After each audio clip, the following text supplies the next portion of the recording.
Hi, everyone. Welcome back to Be More, where we inspire you to be a little bit more of every role within the Salesforce ecosystem.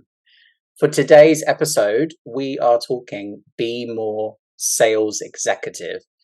This is a role that is perhaps overlooked against traditional roles such as like admin, consultant, developer, and it is still a very important role within the ecosystem. And so, in today's episode, we'll inspire you to be a little bit more of this role. I am joined today by Jolie, and ultimately, we're going to dive a little bit more into this role and understand what it takes to be a sales executive. So, Jolie, if you're able to start by introducing yourself for us, please. Yeah, of course. Thanks, Tom. So, I'm Jolie Cooper. I currently work as a sales executive for Proven Works, who's an ISV for the Salesforce ecosystem. We've been trading for 14 years on the AppExchange, selling a variety of tools for data enrichment and data enhancing. That's the core focus of what we do. So personally, I've been in sales for about 25 years now. Way too long, obviously, but once you're in it, you don't seem to be able to get out of it. I started a cup of teeth originally and selling into the direct mail market, selling paper envelopes, selling print. Was my main focus then. Obviously, back in the day, there was no such thing as CRM systems. It was all paper, manual systems. My first introduction really into the IT world was one of the best sales I ever did was I sold my business.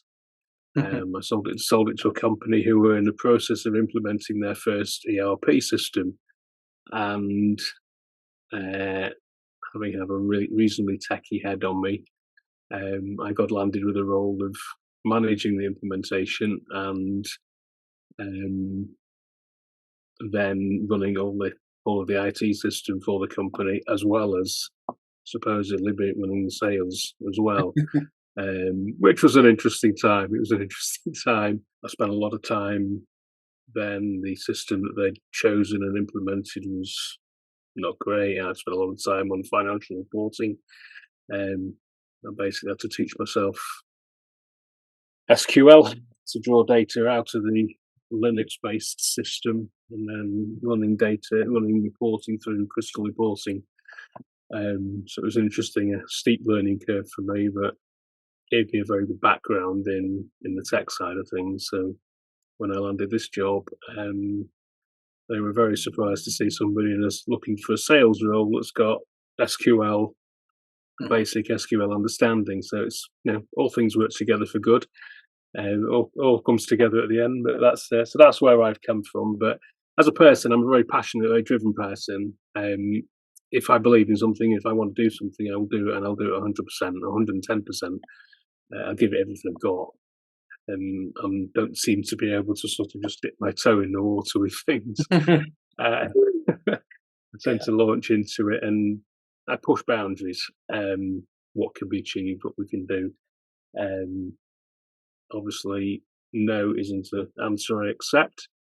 I'm talking to people, it's no to me means next opportunity. Push the boundaries. My very existence is a testimony to the fact that no isn't an option. Yeah. But I like to, go out there, but I like to think I'm an empathetic person. Take account of other people's feelings, thoughts, listen to what people have got to say, and get an understanding of what people are wanting.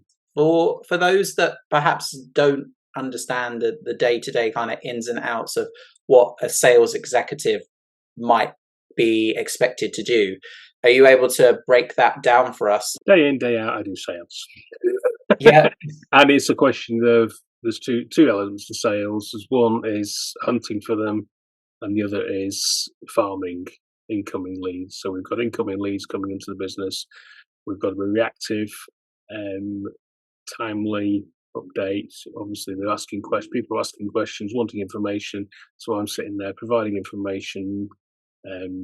Typically, I will respond with an email, look to get some kind of call with them, discuss a use case, discuss what they're doing, how they're wanting, what the problem is that they're looking to solve, and then we go through possible solutions and presenting different ideas, the way we can do that, and then at the end of that, you're looking at possibly, put a price to it. This is what it's going to cost, and then you go through a negotiation process.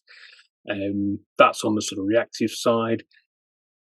To be honest with you, that takes a lot of my time because we're in a very fortunate position. We've got a lot of reactive sales, but also the hard side, the hard work of sales is on the hunter side, where you're going out and looking for leads. You're trying to find people that will buy your product, where your product is relevant to them, and where they've got a problem to fix. They often a problem they're not aware of. That is kind of I guess the more traditional expectation of a salesperson, right, is kind of going out there and kind of generating the prospects, generating the interest. But then obviously is it fair to say the more kind of relationship side of it as well, like in terms of building that relationship with your potential and existing clients, is that important too? Absolutely. It's for me personally, sales is about relationships. It's about developing that level of trust between yourself and the prospect, so that they will then tell you what they're looking for, what their problems are, and just sit and listen, and find what their issues are. Particularly in the UK people are terrible for it. They'll happily tell you all their problems. All you have to do is sit there and listen and just field all that information, and then pick out the relevant stuff and go in and hopefully provide a solution for it. But it's about building that trust where people are willing to tell you what their problem is. Your role, I guess, will interact with other roles as well, right? Well, I get involved with right across the board, really. If you can imagine from where I'm sitting, you've got a marketing department who are doing a fantastic job. They're getting marketing, they're getting awareness of the brand, awareness of the products out there. They're doing the social media, they're doing advertising, Google ads, YouTube videos, whatever. They're putting all that out there. They're generating awareness.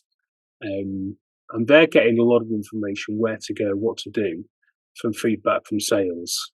So I'm talking to people and saying, well, this is what people are looking for. This is, they get steered from us. So we're interacting there. And then they're then picking up leads, fielding those through to the sales team. A lot of my calls, an initial call I may well do on my own with a client, potential client.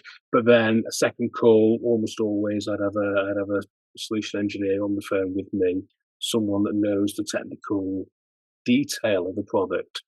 I like to know what I'm selling, and I have a pretty good knowledge of what I'm selling. But when it comes to the sort of technical side and different ways that coding and formulas and all that can be integrated, that's beyond my level at the moment.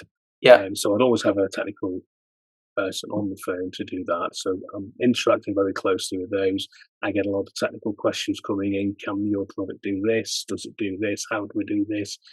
That all, I refer automatically there to the technical team to make sure I give accurate information to people.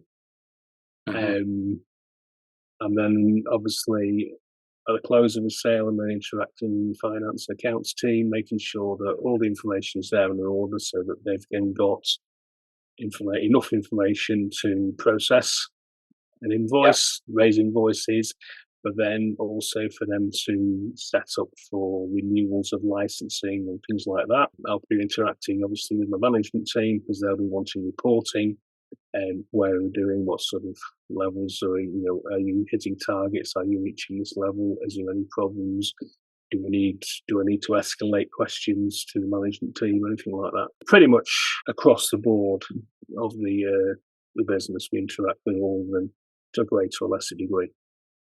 Okay, perfect. Yeah, and I think some of those skills that you perhaps have with your clients or your prospects in terms of communication and relationship, I guess will come into play there as well, right? Because ultimately you have to work together as a team sometimes to close the sale or to help the customer achieve what they need, right? Absolutely, absolutely. It's I mean, communication is key in any kind of relationship. There's got to be a level of communication, and there's got to be the trust there. And I'm very fortunate at working at Proven Works. We were a relatively tight knit team, but we have that level of trust between us, and there's a Hmm. really good open relationship there where we can talk and ask questions, and there's no sort of nobody's because I don't know an answer to a particular question. That's no reflection on me. It's like that's I've not learnt that, and then it's constant learning process anyway. But Yep. we have that level of communication, openness of communication is absolutely key. Okay. Probably one of the greatest things you need to learn as a salesperson is to be able to communicate clearly. Yeah. Exactly. Yeah, and effectively as well, because Hmm. when you're communicating with different types of people, whether they're a CTO or a sales manager, like they're going to have Hmm. different goals, right? They're probably going to talk in different ways as well about Yeah, those goals. So that's super important. So moving on to kind of my next question, in your role, do you work kind of full time all the time in a sales based position? I'm full time sales, Hmm. um, nearly 24/7, but not quite. Um, Yeah. But unfortunately, when you're in sales, I mean, there'll be other people like me, but I have things going on in my head all the time. And I'm like, oh, I must ring such and such today. I must do this, must do that. You end up thinking about it a lot of the time. But yes, it's for me, it is a full time job. So my previous experience when I was trying to run an IT system as well Yeah. as an ERP system as well as do sales, it was what you end up doing is you end up half-hearting on one or both. Yeah. It's very difficult to give 100% to two different activities. There may be fringe activities on the sales. I mean, some of the leads that come in, technically, they're sort of on the crossover between marketing and sales, but Yeah. I'll still handle some of those. But everything I do is related to the Okay. sales process. You often got lots of different things happening at the same time, and maybe you find yourself like having to prioritize those. Mm, If you were kind of summarizing like tips or advice to people if they were looking to get out into a sales based role, mm. what kind of advice would you give, and how do you perhaps prioritize what you're doing on a given day? That's a challenge. Yeah. I'll be honest with you. Yeah, it's someone looking to get into sales. Um, I would say if you can get some level of training, absolutely key to get that. One of the biggest challenges for most salespeople that I think I've met in my time is time management. Hmm. Typically, salespeople we tend to be extroverts. We tend to be very much out there, a lot going on, busy, busy, busy people. But our time management is terrible. Yeah. Um, I get an email in from a customer that says I'm ready to place an order. I could be in the middle of some long email, summarizing a call or Hmm. um, te- explaining something to somebody. If I've seen that email coming in, I've just seen an order. I'll drop everything I do Yeah. and process that order straight away. Yeah. Now, time management says that order's landed. If I don't process that for another 10 minutes, it will still be there. The order won't get cancelled.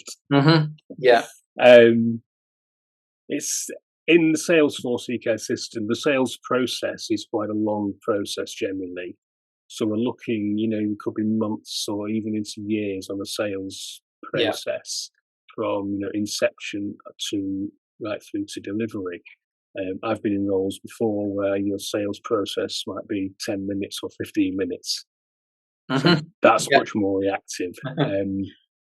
There isn't quite that need, but getting sales training is key. I never started out with any of that. I started in sales in my father's business because we needed. I was working at a quiet period, needed to do sales. It was like, can you do sales? And I started. I had no training. I knew nothing. The Mhm. only training I'd ever had was in management accounts. quite low level training, but it did stand me in good stead when talking to people, so that I understood, the basic concepts of profit and loss and the costs of a product. Not just the raw cost of the product, there's delivery costs and labour and all that sort of thing. It gave me an understanding of how the account system works. So that is one thing which, if you can get hold of it, because there's a lot to learn. Every day is a school day, and I'm still learning. Structuring my time, structuring my day is quite difficult sometimes, because I tend to keep my diary open for uncertainly until up to like 2 days ahead anyway. So that I can, if customers have a need, they want to book a call, they can book a call, they can get hold of me. But planning the time, there are times when I book my time out. Yeah. And I literally block my time out, and this is I go through admin tasks. Yeah. Running on everything on the CRM system is absolutely fantastic, but it does take some upkeep to keep your data on there. The other thing also is to learn to manage your numbers. Sales is a science. It's not haphazard, it's a science, and you've got to know your numbers. So you've got to know that by sending 100 cold emails out, I'm going to get 5 responses. Yeah. And of those responses, I can probably generate 2 opportunities. And of those opportunities, I can generate 1 order.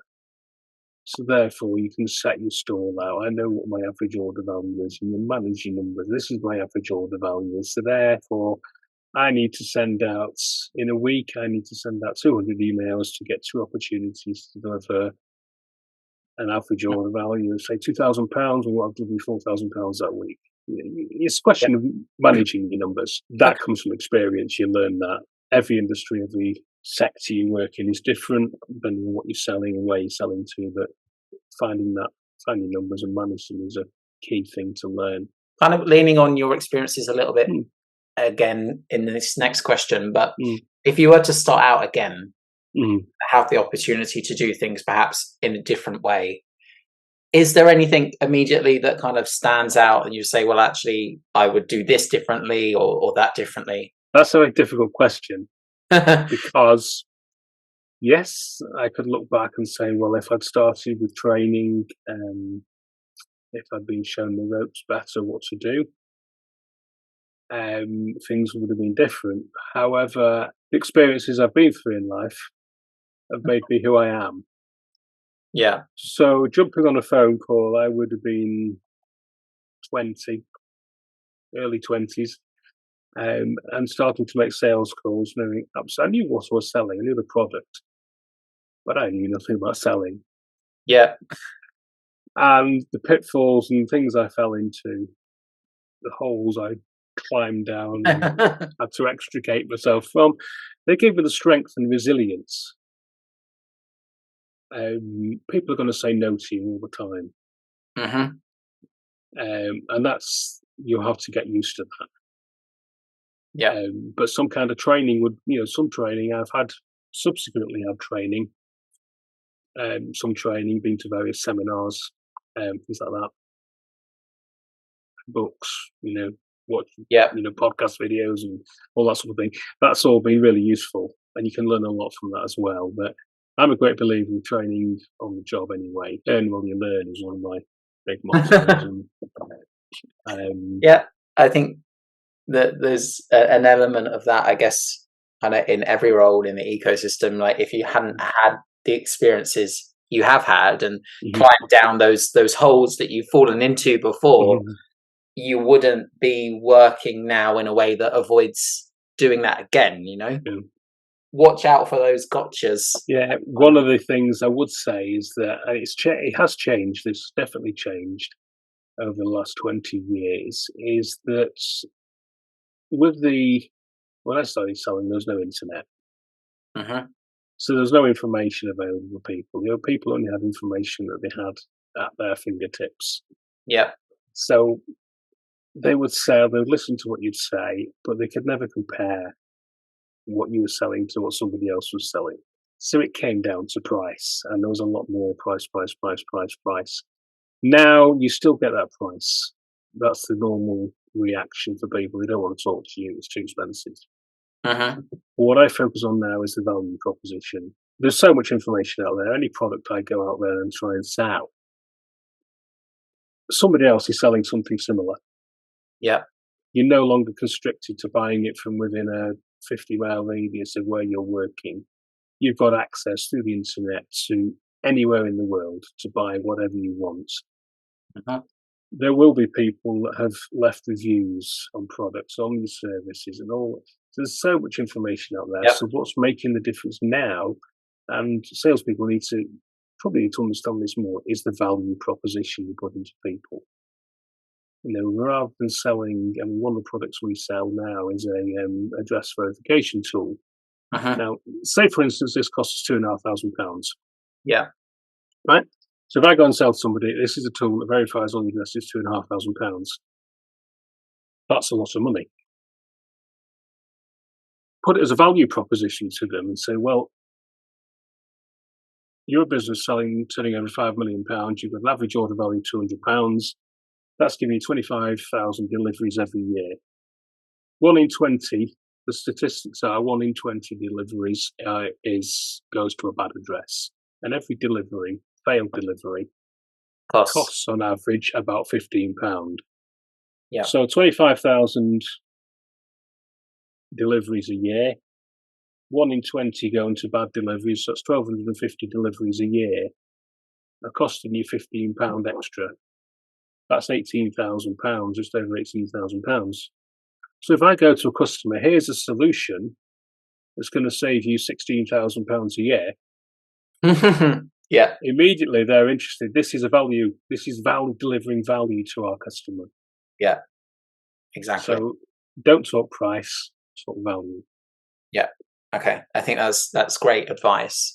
Moving on a little bit. Yeah. If there was an opportunity to de-myth something about salespeople, what would you like to share that perhaps you want to clarify or kind of bust a myth about salespeople that perhaps isn't true?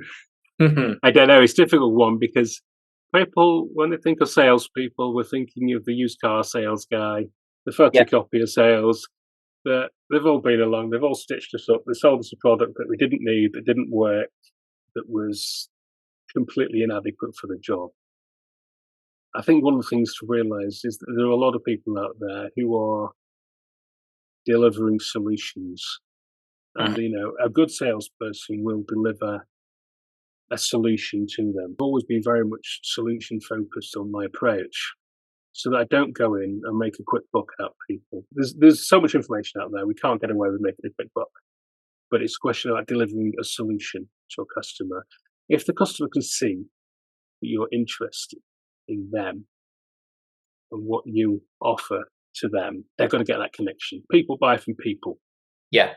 And that's a very important thing to learn. I've had roles when I'm out on the road, knocking on doors, cold calling, knocking on doors, selling other products. But that is very much, it's about connection. You've got a few seconds to make a connection with people. And being able to empathetically listen to people without jumping down their throats and for them to see that you're listening.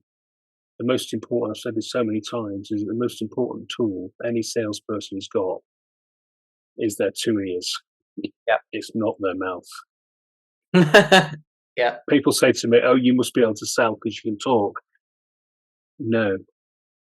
I've had to learn to listen a lot. Yeah. And I guess factor in what you're saying for that customer to make sure that the value proposition is applicable to them, because there's no point talking to somebody about failed deliveries if they don't deliver things, Exactly. Yes. Yeah. Exactly. Perfect. Okay, so we are now bringing this session to a close. Before we do go, is there a way for people to connect with you if they wanted to learn more? Are there any great resources or anything else like that you'd like to shout out? So I'm always available. I'm on LinkedIn. Search me out, Jolie Cooper. Anyone can get a hold of me on there. My email address, I can share that, is jcooper@provenworks.com. anyone can reach me on there anytime, day or night, and get hold of me that way. But those are probably the best ways to get hold of me. Always willing to talk to people, listen to what people have got to say, and you learn so much from listening to people. Yeah. I can't say I'm inspired, but it's very, to me, it's very humbling when people say you've inspired me, and I'm like, what have I said that's inspired you? But there are people that say that. Okay. I'm thankful if I can do that for somebody. Yeah, exactly. Okay, that's great. Well, thanks again for your time today, and hopefully together we'll inspire people to be a little bit more sales executive themselves. So thanks. Absolutely. Thanks for your time, Tom. Thanks for tuning in to Be More with Tom Bassett. Don't forget to like, subscribe, and leave any feedback in the comments.